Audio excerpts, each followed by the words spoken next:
mu mashyamba akikije ikiyaga cya Ruberi muri Ituri, aho amajwi y'amasasu avugira mu kirere mbere yo kwizuba rirasa. Izina rimwe rikomeje kugaruka ni Thomas Lubanga, umugabo yigeze kuba icyamamare mu mitwe yitwaje intwaro, nyuma akaza kugaragara imbere y'urukiko mpuzamahanga mpanabyaha i La Haye. Uyu munsi izina rye ryongeye kumvikana muri raporo za gisirikare n'amakuru y'ingenzi.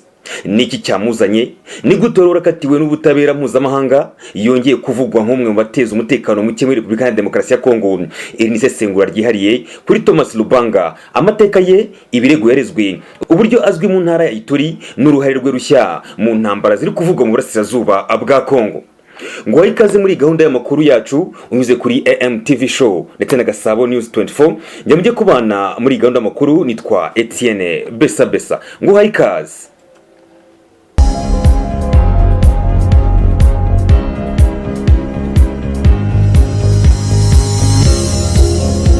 Kuri iki cyumweru tariki ya 18 Gicurasi muri uyu mwaka turimo, ahagana saa 2 za mu gitondo, amasasu yaturitse ku nkengero z'ikiyaga cya Ruberi hafi y'umujyi wa Nyamamba ho mu ntara ya Ituri, aho ni hafi ya kilometero 60 uvuye mu mujyi wa Bunia.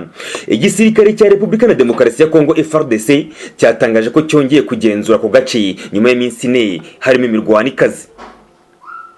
Ariko si ikibazo cy'uko habaye imirwano, n'uwo FARDC ivuga ko yateje iyo mirwano ari we Thomas Lubanga.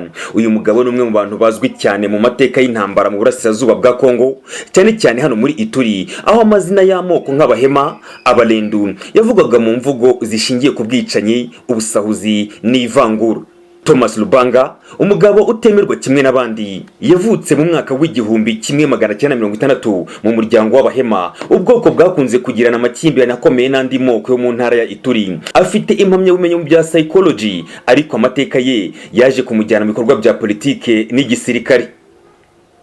Mu ntangiriro z'umwaka wa 2000, Thomas Lubanga yashinze umutwe twa UPC, bisobanuye Union des Patriotes Congolais, wari umutwe wa politike n'igisirikare ugizwe n'abasore benshi bakomoka mu moko y'Abahema. Muri icyo gihe UPC yarwanye intambara zikomeye mu duce twa Bunia, Bogoro n'ahitwa Kasenyi. Yagize uruhare mu kwinjiza abana bato mu gisirikare ndetse ashinjwa ubwicanyi bwibasiye inyokomuntu, aho yibasiraga andi moko.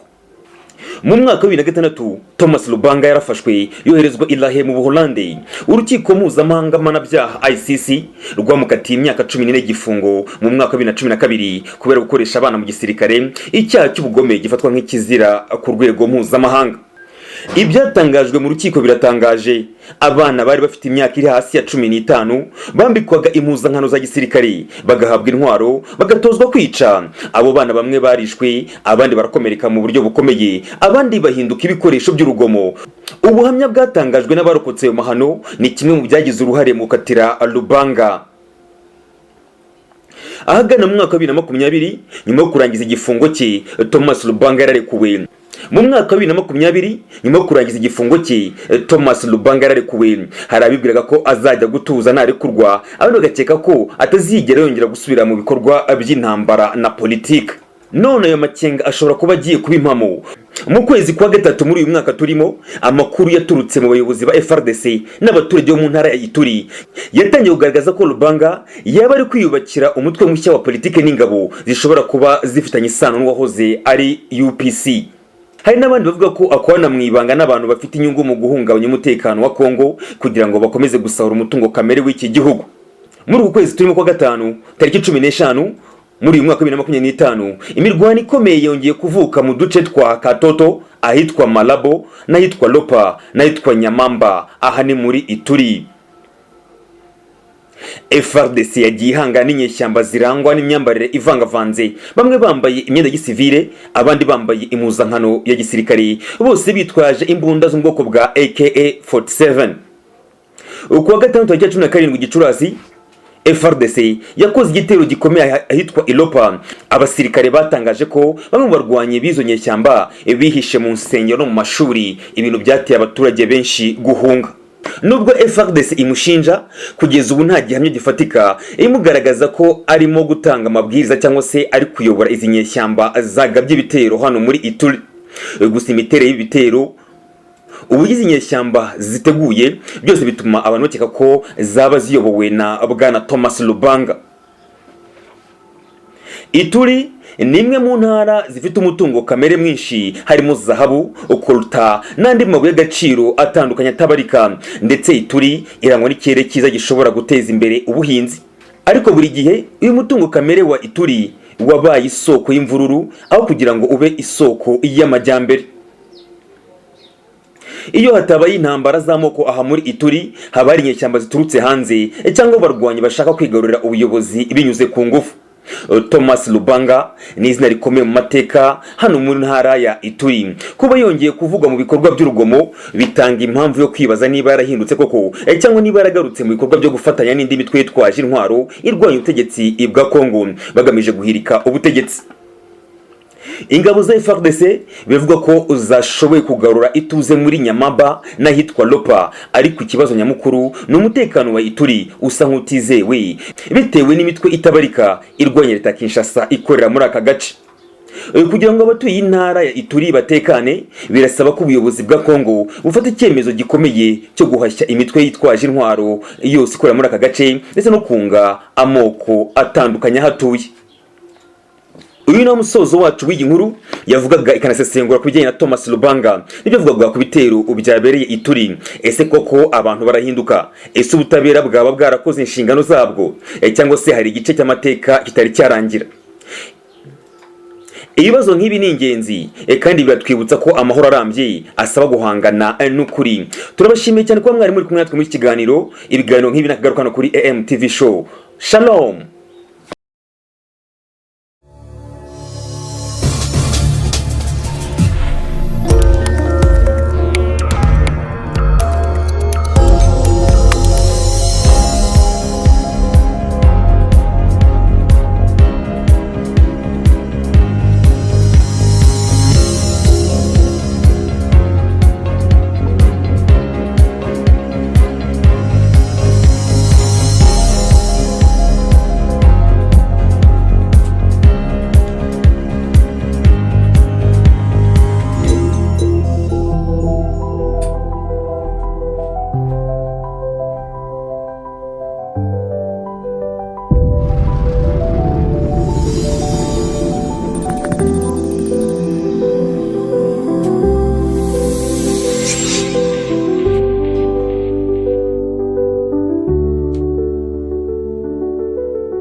Amahoro y'Imana abane nawe udukurikirana buri munsi muri gahunda zacu z'amakuru unyuze kuri iyi miyoboro yacu ibiri ya YouTube ariyo AMTV Show ndetse na Gasabo News 24. Ni buri mushya hano nagushikariza gukora subscribe cyangwa se sabone kugira ngo ujye uba mu bambere bagerwaho n'amakuru n'ibiganiro tugutegurira umunsi ku wundi. Ngwino nkwerekeze mu burasirazuba bwa Repubulika ya Demokarasi ya Kongo aho amasasu avugira mu misozi ya Kivu y'Amajyepfo. Ariko inyuma y'iyo mirwano hari ikindi kidasanzwe. Abasirikare ba FARDC barwana badahembwa, bamwe baratoroka, abafashwe bakashyikirizwa inkiko. Ni mu gihe ubuyobozi bwa Repubulika ya Demokarasi ya Kongo uvuga ko bushyira imbaraga mu kongera ubushobozi ingabo. Ruswa n'imicungire mibi y'amafaranga bigaragara mu nzego biragira ingaruka zitandukanye ku gisirikare cya Kongo aricyo FARDC. Muri iki kiganiro cyihariye turasesengura uburyo kunyereza umushahara w'abasirikare, kudahembwa, ibikoresho bidahagije n'ubuyobozi budahamye byagize ingaruka ku mikorere ya FARDC mu guhangana n'abarwanyi ba AFC M23. Ngo ikaze muri gahunda yacu y'amakuru. Nje mujye kubana muri gahunda y'amakuru, nitwa Etienne Besa. Ngo ikaze.